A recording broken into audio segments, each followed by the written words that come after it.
민수기 29장 1절부터 6절까지 말씀. 일곱째 날에 이르러서는 그달 조하루에 성회로 모이고 아무 노동도 하지 말라. 이는 너희가 나팔을 불 날이니라.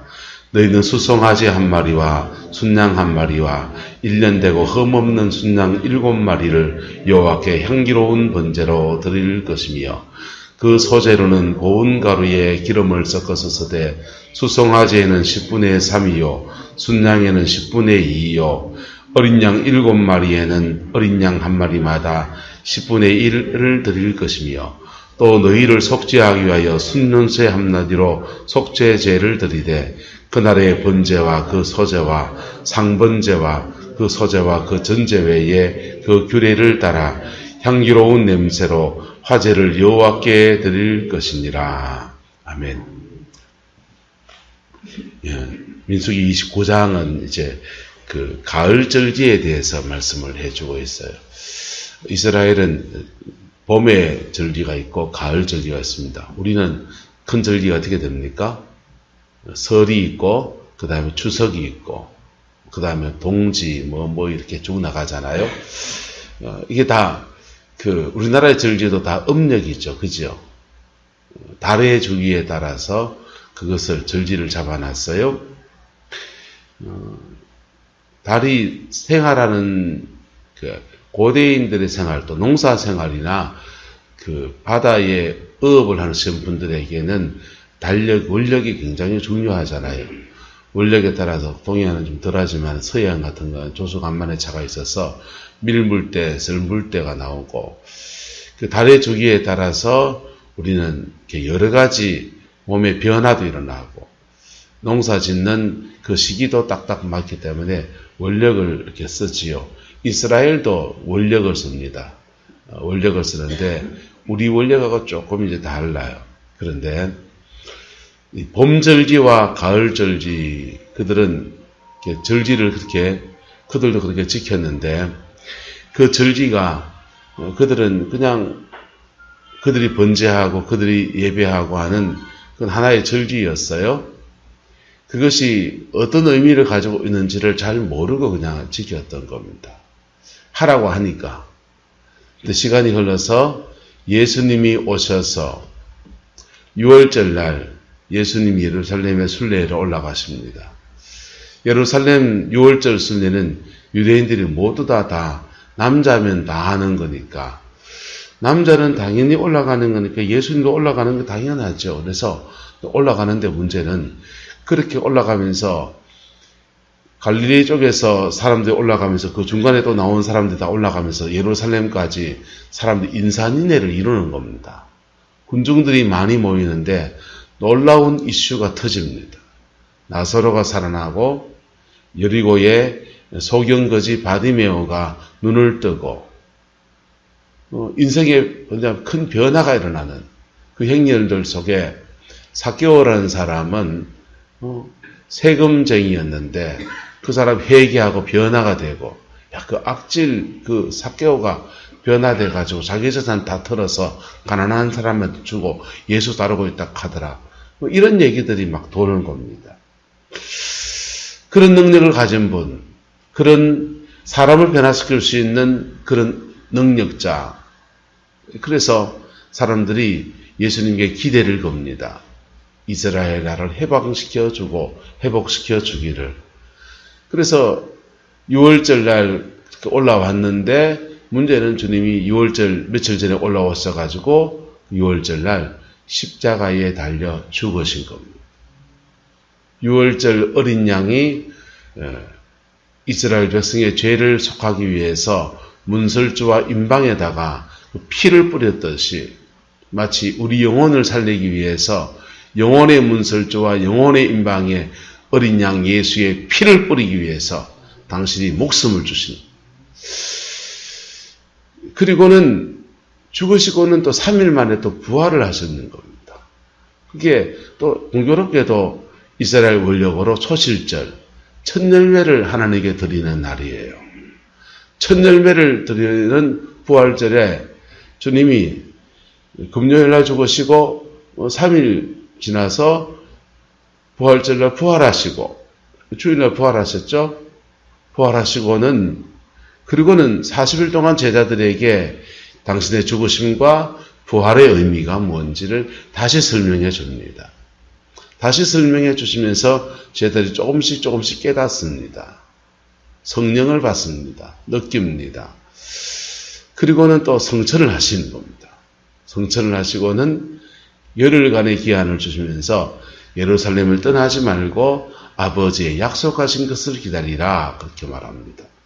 아버지 약속하신 것이 언제 온단 말씀도 안 하셨어요. 그런데 기한을 모르는 그날을 위해서 아버지 약속하신 것이 오기를 위해서 그들이 예루살렘에 모여서 열심히 기도하는데 부활을 체험할 때는 450명이 부활을 받습니다. 500여 명이 받습니다. 그러니까 굉장한 사람들이 그 부활 장면에 주님의 부활을 만난 겁니다. 동시에 거의. 500명이 부활을 만나보세요. 어마어마한 사건이잖아요. 그랬는데 그 500명 중에서 예루살렘을 떠나지 말고 아버지의 약속하신 것을 기다리라 할 때는 이 마가의 다락방에서는 120명밖에 안 남아있는 거예요. 380명 어디 갔습니까? 집에 갔지 뭐. 어디 갔다고요? 집에 갔죠 뭐. 주님의 부활을 체험하고 십자가의 구속 의미와 놀라운 복음의 소식을 듣고 그랬는데도 집에 갈 사람 간다 안 간다? 가지요. 근데 문제는 그렇게 집에 간 사람은 마가의 다락방에 오순절날 그렇게 임하신 성령의 역사에 참여하지 못하는. 언제 올지 모르는데, 아버지 약속하시고 주님 말씀하셔가지고 언제 올지 모르는데 집에 갈 수 있다, 좀 이따 오지 뭐. 그랬던 사람들은 정말 탈락이 되었습니다. 이거 당신 좀 봐주세요. 그래서, 그게 언제 올지 몰랐는데, 시간이 많이 지나지 않고, 열흘이 지나서, 며칠 지났어요? 부활하시고 성천하시고 난 뒤에 열흘이 지나가지고, 그들이 오순절 날이 되어서 성령이 강력히 임하시는 그 역사. 그래서 초대교회가 시작이 된 겁니다. 할렐루야.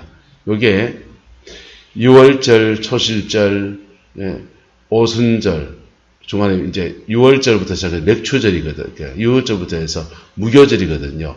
7일 동안 집안에 누룩이란 누룩을 다 제하고 그렇게 집안을 정결케 하고 몸도 정결케 하고 옷도 다 빨고 그런 시간을 지내고는 중에 초실절도 일어나고 그런 시간을 지내면서 주님의 부활도 경험하는 영광을 누렸어요.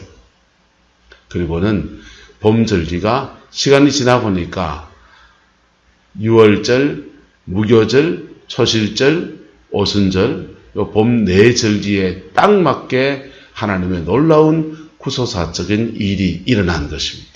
할렐루야. 그 구속사적인 일을 엎치락 뒤치락 하지만 따라갔던 사람들은 그 영광에 참여하는 은혜를 얻게 된 거예요. 할렐루야. 저와 여러분 마찬가지입니다. 이게 봄절기, 가을절기 어떻게 되냐? 가을절기는 나팔절로 시작해서 대속제일, 그 다음에 가을절기는 이렇게 나팔을 부는 데 시작해요. 이렇게 양각나팔, 양불 중에서 멋있는 불, 이렇게 막 구부러진 것 좀 말고 덜 구부러진 것 좀 멋있는 그런 걸 가지고 이제 불을 만들어서 붑니다. 부부 이런 소리 나요. 잘 못 부는 사람은 제가 불어보니까 안 부러지더라고. 이게 트럼펫 부는 사람들은 잘 붑니다. 이걸 양각나팔을 불면은 부부 부부 이 소리 좀 더 고음의 소리가 나요. 이 나팔을 불 때 유대인들은 전쟁을 대비하기 위해서도 나팔을 불고 한 개를 불면 어떻고 두 개를 불면 어떻고 그렇게 나팔을 붑니다. 나팔을 부는 것은 신호를 주는 거예요. 무슨 신호를 준다고요? 전쟁 신호 줄 때도 불고, 백성들을 모을 때도 불고, 한 개를 불면 어떠고, 두 개를 불면 어떠고, 길게 불면 어떠고, 짧게 불면 어떠고, 나팔을 부는 것에 관해서 그 소리에 대한 해석이 다 달라요. 그런데 이 나팔절에 나팔을 부는 것은, 그럼 가을절기는, 봄절기는 예수님의 십자가의 구속과 성령의 강림으로 이루어진 사건이라면, 가을절기는 그럼 뭐냐 이거죠. 무슨 의미가 있는가? 이스라엘 백성이 가만히 연구해 보니까, 성경을 맞춰서 가만히 연구해 보니까, 이 가을절기는 예수님의 재림과 관계가 있다는 겁니다. 뭐와 관계가 있다고요? 재림. 그래서 가을절기의 첫 신호는 바로 나팔을 부는 데서 시작한다. 그게 나팔절입니다. 나팔절에서 나팔을 불고 7월 1일이에요. 이스라엘 원력으로는요. 그리고 7월 1일 지나서 7월 10일 열흘이 지나고 나면 대속죄일이 됩니다. 대속죄일. 그래서 이 대속죄일 날 양을 2마리를 순양 염소군요. 순염소를 2마리를 택해서 한 염소는 아사셀에게 드리고 한 염소는 여호와께 드리는 그런 의식을 치러요. 둘 다 그 양에게 안수를 해서 한 염소는 제단에 드리고 한 염소는 광야로 내보내서 거기서 죽음을 맞이하게 되는 그 의식을 치르는 게 대속죄일입니다. 그런데 이 대속죄일까지 이스라엘 백성들이 7월 1일 날 나팔 부르는 것을 신호로 해서 뭘 하느냐. 봄에는 무교병 먹으면서 누룩을 다 제하고 하나님 앞에 회개하는 시간을 가졌다면 가을절기 때는 이웃을 찾아다니면서 서로가 서로에게 죄 지은 것을 회개하는 그 시간을 갖는 거예요. 그래서 제가 박연주 원장님에게 뭐 잘못한 거 있으면은 가서 박 원장님한테 가서 사과를 하는 겁니다. 내가 이만저만해서 너무 과했습니다. 이렇게 사과를 합니다. 그 사과를 하면 원장님이 받아주면 용서가 되는 거예요. 안 받아줄 수 있습니까? 없습니까? 그 정도는 못해요! 이래버리면요. 못하면 한 번 더 가야 돼요. 한 번 더 가야 되고, 한 번 더 갔는데도 또 안 해준다. 그러면은 세 번째는 혼자 가지 않습니다. 세 번째는 정인을 대동해서 가는 거예요. 정인을 대동해서 안종문 고사님하고 욕식 고사님 대동해가지고 이스라엘은 정인이 2명이 필요하거든요. 정인 2을 데리고 같이 가서 사과를 합니다. 나는 나름 진심 어린 사과를 하는데 옆에 사람들 봐서라도 받아주면 용서가 된다 안 된다? 용서가 되는데 이게 안 받아주면 그때부터는요. 난 할 만큼 했습니까? 안 했습니까? 할 만큼 했기 때문에 두 정인이 당신 할 만큼 했다라고 정언을 해주는 겁니다. 그렇게 백성과 백성 사이의 죄들을 정리하고 회개하는 시간을 갖습니다. 그리고는 대속죄일에 하나님 앞에 나와서 염소 2마리 해놓고는 자기의 손을 이렇게 다 얹는 거예요. 얹고서는 내 죄를 이 염소에게 다 줍니다. 죄를 줍니다. 내 죄를 다 염소에게 넘깁니다. 그렇게 기도합니다. 그렇게 기도하고 그 한 염소는 제단에 드려서 하나님께 드리고 또 한 염소는 광야로 내보내서 아사셀에게 죽게 하는 거예요. 그게 이 대속죄일의 규례입니다. 대속죄일을 지내고 이제 5일을 지내서 7월 15일부터 21일까지 일주일 동안 그들은 초막절 이렇게 광야에 나가서 일주일 동안 천막을 쳐놓고 생활을 하면서 그렇게 하나님 앞에 보내요. 이 초막절은 예수님이 오셔서 따라합시다. 하늘나라에 내 집을 말합니다. 우리가 천국에 들어가서 하나님 나라에 내 집에 들어가는 걸 말해요. 그러면 이 가을절기에 가장 중요한 일이 뭐냐? 가장 중요한 일이 뭡니까? 하늘나라에 내 집에 들어가는 겁니까? 저는 속죄일이라 생각합니다. 이거 없으면 나팔 부는 것도 의미가 없고, 이거 없으면 수장절, 전당 가는 것도 없어요. 회개도 안 하는데 무슨 전당을 갑니까? 염치도 좋다. 그래서 이스라엘 백성이 하나님이 구속사적인 시간표를 나팔절, 대속제일, 그 다음에 수장절, 이렇게 가을절기를 잡아놨고, 연구해 보니 이 가을절기는 예수님의 재림을 말한다는 거. 그래서 우리 옛날 어르신 부르는 찬송도 있지 않습니까? 나팔 불 때 나의 이름, 나팔 불 때 나의 이름, 나팔 불 때 나의 이름, 부를 때에 잔치 참여하겠네. 찬송가 있지 않습니까? 이 나팔절인 거예요. 그래서 나팔 불 때, 그때부터 시작해서 열흘간 집중적으로 서로가 서로를 찾아다니면서 회개하는 시간을 가지는 거예요. 옆 사람에 축복합시다. 사과합니다. 여러분요, 이게요, 사람이 가지고 있는 이 도도한 자존심이 자기가 뻔히 잘못한 거 알면서도, 오버한 거 알면서도 이 사과를 안 해요. 사과를 안 한다. 그 사과하고, 그래, 아이고, 뭐, 그럴 수도 있죠. 하고 넘어가고, 그렇게 해서 서로 이렇게 풀어가는 삶을 살아야 돼요. 이게 땅에서 푸는 삶입니다. 뭐 하는 삶이라고요? 땅에서 푸는 삶이라. 우리는 하나님 앞에 궁극적으로 다 죄를 짓는 거예요. 그런데 하나님 앞에 짓는 것을, 그거는 하나님 앞에 짓는 거는 나하고 하나님과의 문제만 있는 게 아니고, 때로는 그 죄의 가해자와 피해자가 있다 없다. 있죠. 가해자와 피해자가 있는 거예요. 그래서 가해자는 회개를 해야 되고, 피해자는 뭘 해줘야 되고, 용서를 해줘야 되고. 그래서 가해자와 피해자가 이걸 풀어갈 때, 그게 땅에서 푸는 삶이에요. 뭐 하는 삶이라고요? 땅에서 푸는 삶이요. 땅에서 풀어갈 때 이게 서로 발을 씻어주는 것과 같은 거예요. 서로 발을 씻어줄 때 놀라운 일이 난데, 따라합시다. 하늘에서도 풀립니다. 그 하늘에서도 그래 풀리는 거예요. 이 땅에 있는 많은 저주들은 하나님이 풀어주셔야 되지요. 예수님이 십자가에 저주를 다 짊어지셨다. 이미 하나님 할 일 다 했다니까. 근데 하나님 하실 일 다 했다고. 따라합시다. 우리가 풀어야 됩니다. 우리가 풀어야 돼요.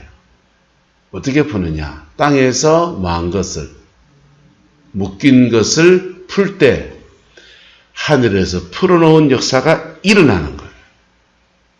그게 이렇게 가을절기입니다. 그래서 이 가을절기를 예수님의 예언의 말씀과 짝을 맞춰보면은 예수님이 그러셨어요.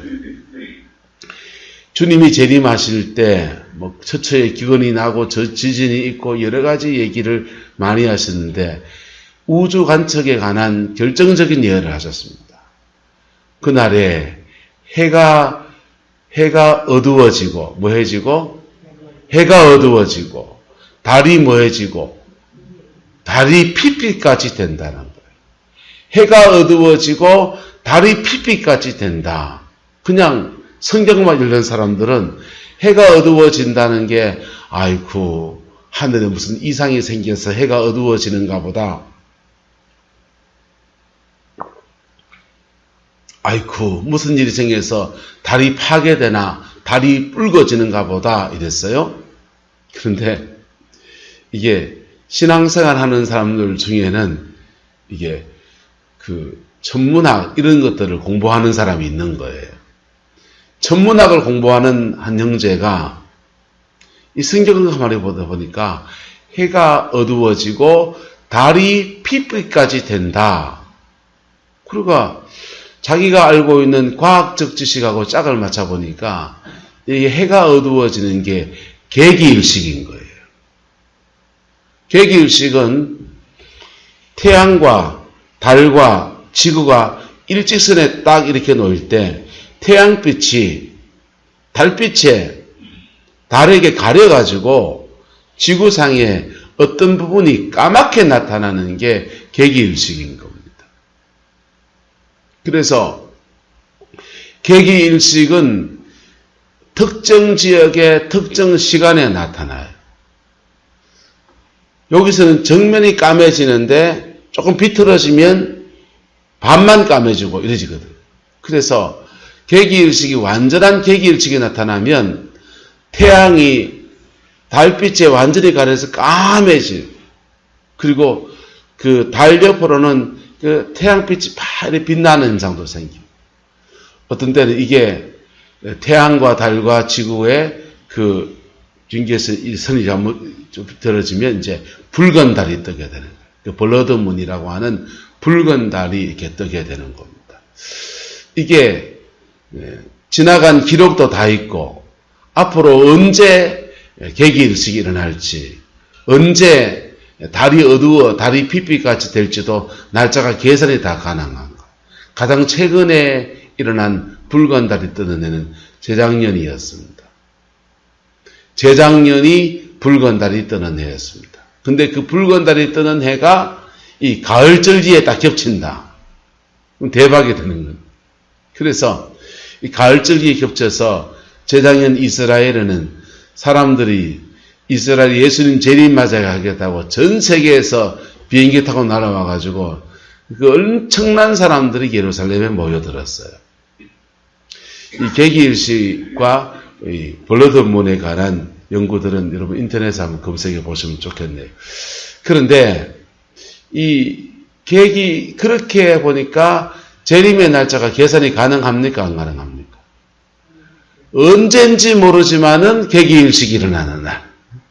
언젠지 모르지만은 붉은 달이 뜨는 해는 우주가 태양이 도는 주기를 계산하고 달이 돌아가는 주기를 계산하면 언젠지 몇 년도 개기일식인지 모르지만 어쨌든 개기일식이 일어나는 그 해가 되지 않겠나 이렇게 추정이 가능한 봄절기 때도 정해진 날짜에 다 주님이 하셨으니까 가을절기에도 정해진 그 날짜에 모두 다 행하실 가능성이 있다 없다? 있다. 문제는 그 봄절기에도 예수님의 십자가의 죽음과 부활의 사건과 오순절에 성령의 강림하실 예언의 말씀을 붙들고서 회개할 거 회개하고 뭐하고 회개할 거 회개하고 그리고 기도할 거 뭐하고 기도한 사람이 오순절에 그 영광에 참여하는 은혜를 얻은 것처럼 가을절기도 나팔 불 때 그 나팔 불 때 양각 나팔 부는 일이 일어나고 그 나팔 부는 것과 함께 주의 백성들이 열흘 동안 서로가 서로에게 죄 지은 것을 용서하고 뭐하고 용서하고 또 사과할 것 뭐하고 사과하고 그렇게 풀어낸 사람들에게 대속죄일에 은혜가 풀어지는 것. 그리고 수장절 천당 가는 역사가 나타나든지 주님이 오시는 역사에 참여하는 은혜가 부어지는 겁니다. 한 따라 합시다. 신앙생활에 구경꾼 되지 맙시다. 비행기 타고 거기 날아가도 구경꾼 될 수 있다 없다? 있죠. 비행기 타고 예수님 재림할 가을적에 내가 참여하리라 하고 날아가도 그 구경꾼 되어버려요. 왜? 회개할 것 뭐하고 회개하고 용서할 것 뭐하고 용서하고 그럴 때 하나님 앞에 회복이 되고 풀어져서 그의 인생에 천년왕국이 펼쳐지는 것. 이게 재림의 역사, 재림론에 관해서 미래적인 재림론, 주님이 미래에 그렇게 오실 때 이렇게 일어난다 하는 것을 미래적인 재림론이라고 합니다. 근데 또 하나의 재림론이 있는데 현재적 재림론이에요. 무슨 재림론요? 현재적 재림론. 우리가 피 묻은 십자가 은혜 붙들고 회개하고 성령을 받을 때부터 천국은 하나님 나라는 여기 와 있다는 거예요. 우리는 재림하신 주님과 함께 이 땅을 살아가고 있다는 겁니다. 이게 현재적 재림론입니다. 요 두 개를 합치면 따라합시다. 이미 왔고 아직 오지 않은 나라. 이미 천국은 왔고 아직 주님이 재림하실 때 완성품이 오니까 완성품이 다시 온다는 거. 이게 이미와 아직에 관한 얘기입니다. 그래서 이 가을절기에 이 나팔절, 대속제일, 그 다음에 수장절은 우리가 십자가 붙들고 땅에서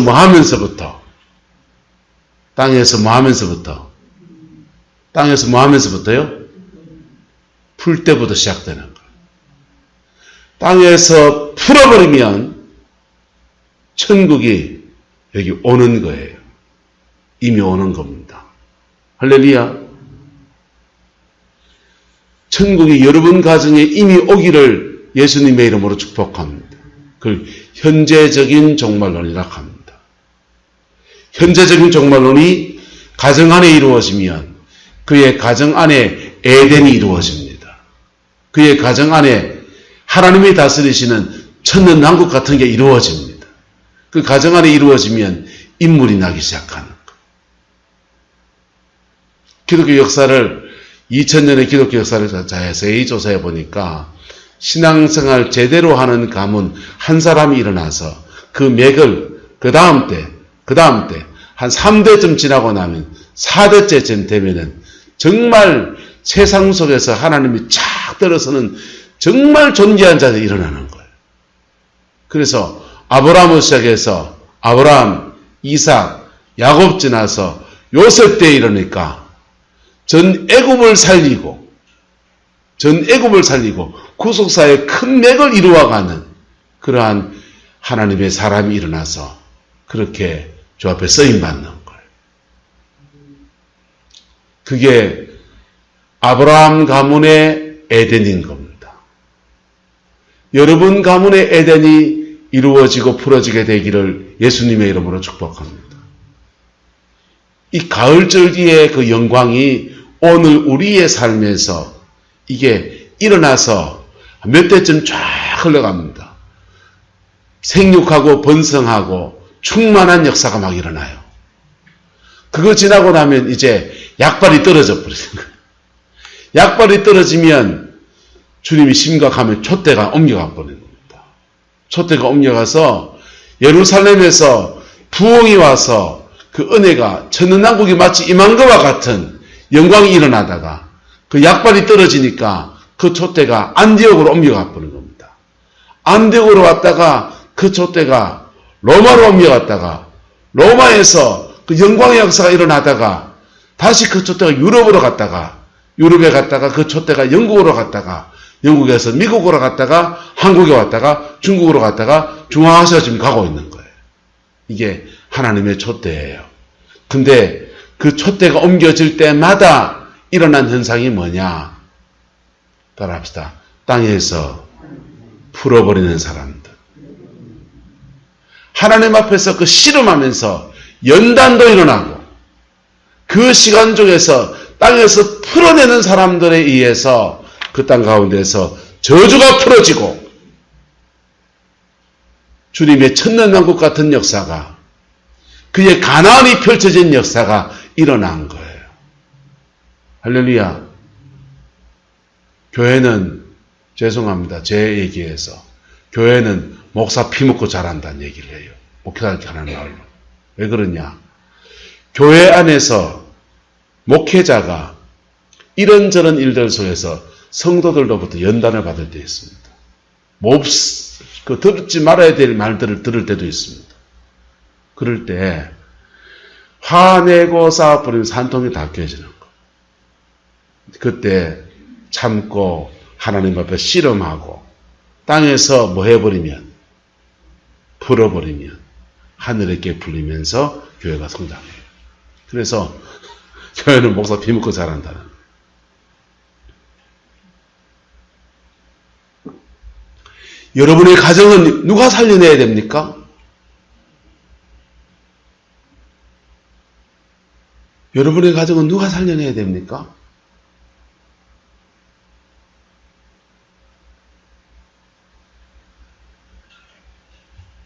누가 살려내야 됩니까?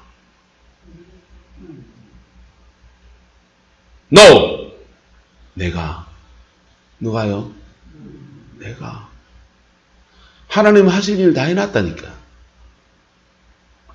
십자가에 죽으실 거 다 죽으셨고, 성령 보내줄 거 다 보내주셨고, 우리가 하나님이 행하신 구속사의 은총 안에서 내가 땅에서 할 일을 할 때, 그때 하늘의 것들이 풀어지는 은혜가 부러지는 거예요.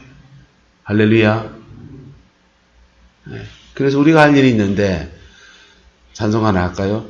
내가 할 수 있는 것은 오직 참 감사와 기도, 두 손을 높이 들고 주께 감사하네. 모릅니까?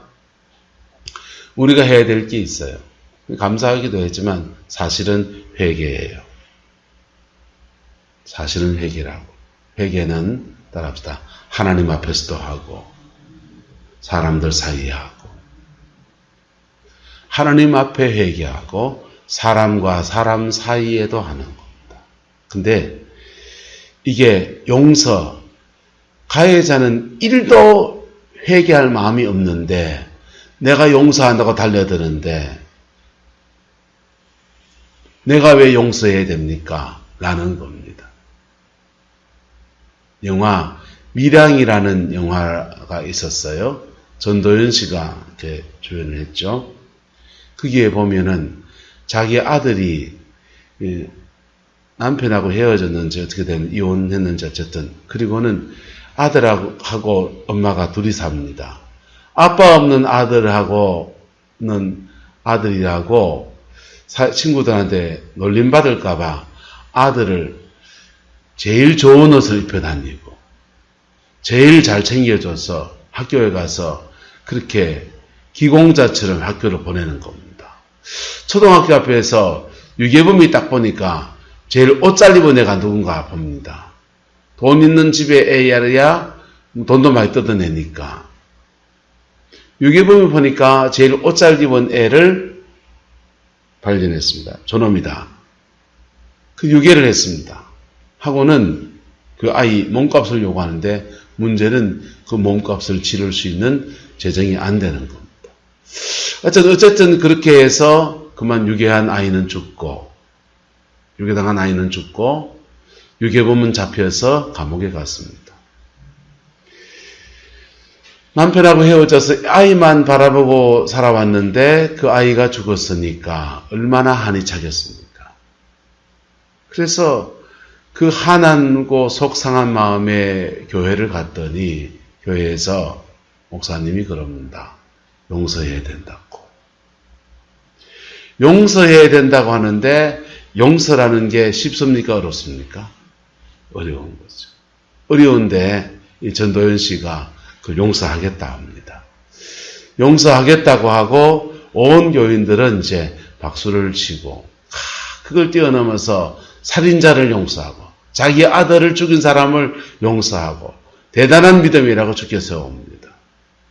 그런데 용서하겠다고 했으니까 이제 이분이 교도소를 찾아가는 겁니다. 찾아가서 그 살인범을 만나서 내가 아들을 잃었지만은 하나님을 만났고 천국에 내 아들이 있으니까 위로를 삼고 살겠습니다. 당신을 용서합니다. 그 얘기하려고 그래 갑니다. 가서 보니까 그 재수가 나오는데 쌩긋이 웃음이 나옵니다.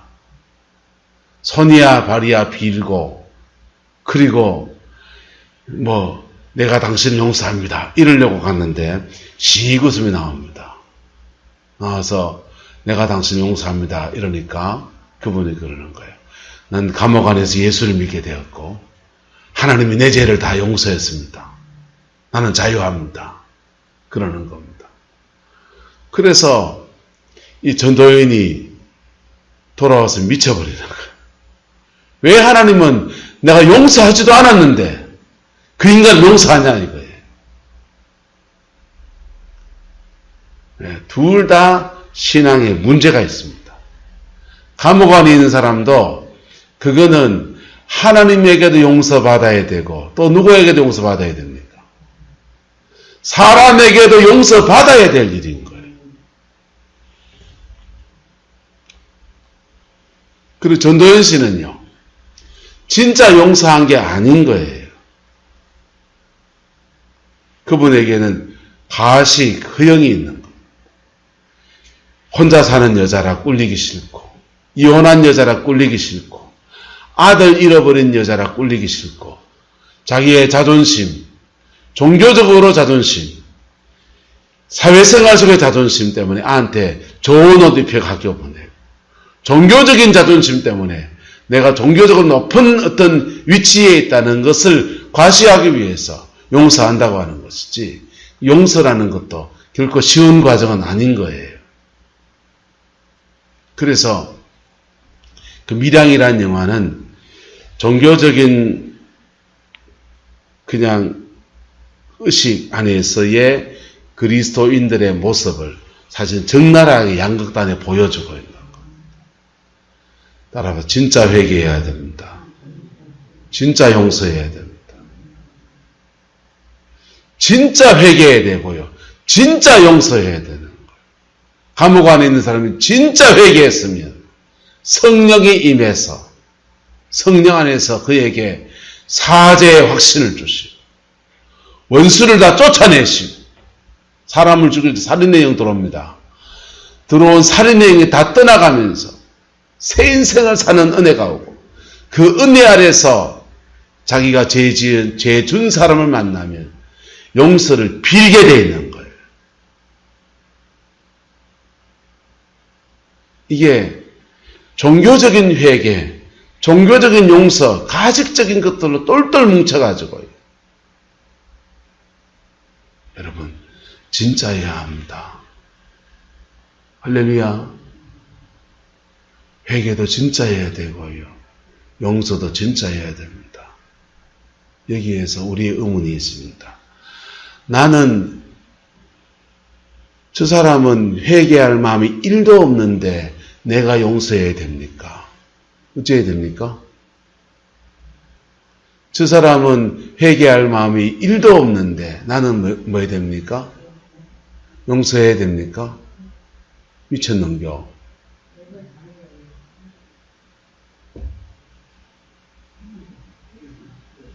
예, 한거사님 용서해야 됩니까? 미쳤는겨. 근데 권사의 말씀처럼 원리를 아는 사람은 이를 악물고 용서해야 돼요. 그럴 때 영이 묶이질 않아요. 영은 너무 좋아해도 묶이고 영은 너무 미워해도 묶여요. 나한테 죄 준 사람하고 너무 미워해서 묶이면요.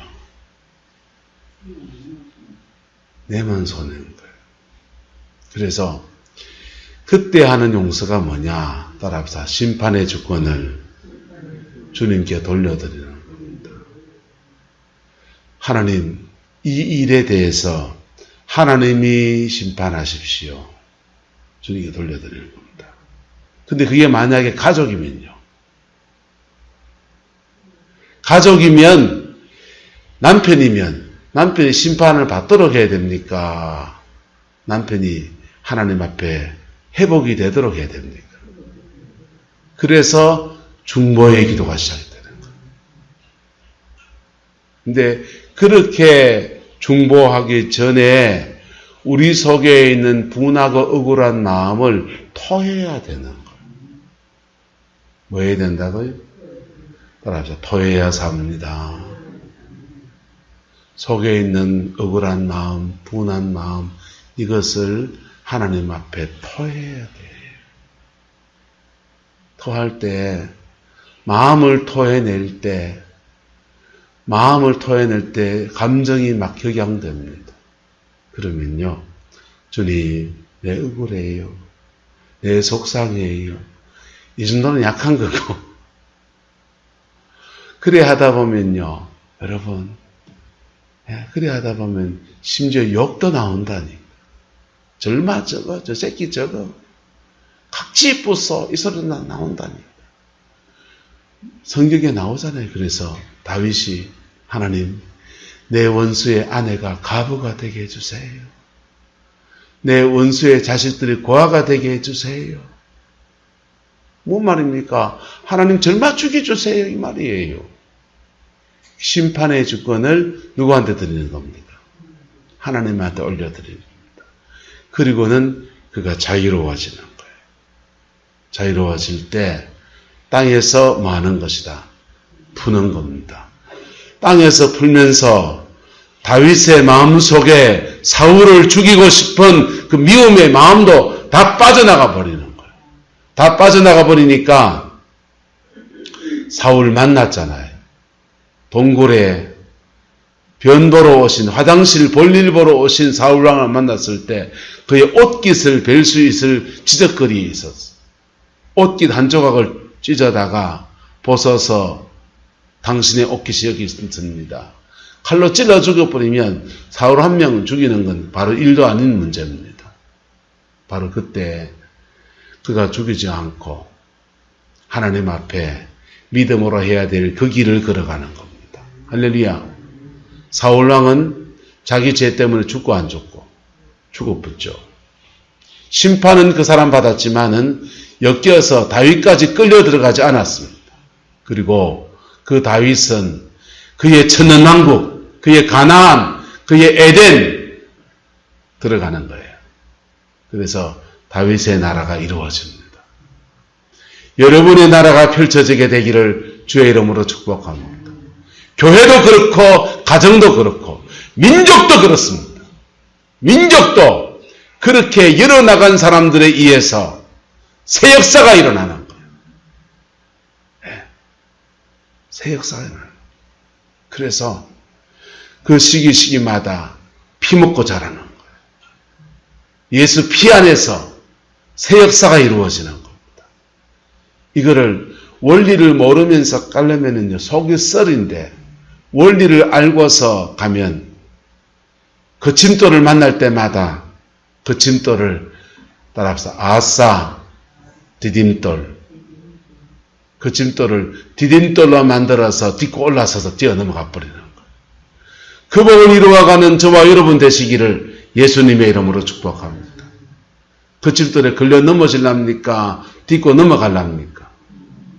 딛고 넘어가야 되는 거죠. 그놈의 거침돌이 남편인데, 그놈의 거침돌이 교회 안에 집사고 권사고 장로님이고, 심지어 제가 여러분의 거침돌이 될 수 있는데, 그게 이 세상의 문제예요. 그 속에서 거침돌을 디딤돌 만들어 뛰어넘어가는, 그게 가을절지 그의 삶에서 이루어 나가는 믿음의 여정인 것입니다. 그 복이 저와 여러분의 있기를 주의 이름으로 축복합니다. 기도하겠습니다. 좋으신 아버지 하나님, 오늘 가을절기에 대한 말씀들을 나누었습니다. 우리 영혼에 대해 나팔이 불어오는 것들을 느끼게 하시고 알게 해주셔서 우리의 가나안, 우리의 천년왕국, 우리의 에덴에 들어가는 그 은혜가 있게 축복하여 주옵소서. 다윗이 그의 에덴을 그렇게 열었듯이, 요셉이 그의 에덴을 그렇게 용서하며 열었듯이, 우리 가정과 우리의 삶의 자리 안에서 우리의 가나안이 그렇게 열려지는 은혜가 있게 축복하여 주시옵소서. 여호와께서 함께해 주시기 원합니다. 예수님의 이름으로 축복하며 기도드리옵나이다. 아멘.